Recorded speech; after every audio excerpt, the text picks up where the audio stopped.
সবাইকে any tough situation do not sustain in our life. খারাপ সময় জীবনে আসবে এবং এটা তার গতিতে চলে যাবে। আমাদের একটাই উদ্দেশ্য থাকবে, খারাপ সময়ে মন না ভেঙে আমাদের গন্তব্য অটল থাকতে হবে। একটা কথা সবাই মনে রাখবেন, আজকে শুভ নববর্ষ। আজকের দিনটি হোক প্রত্যেকের লাইফে ফার্স্ট দিন।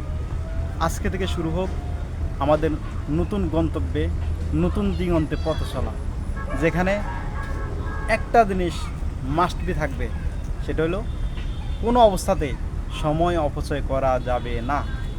আপনার কাজ নাই, কাজ খুঁজে নেন। বেকার, চেষ্টা করতে থাকেন। হাতে যা আছে তা দিয়েই শুরু করেন। Ownership is most important for your successfulness. Thank you সবাইকে, ভালো থাকবেন।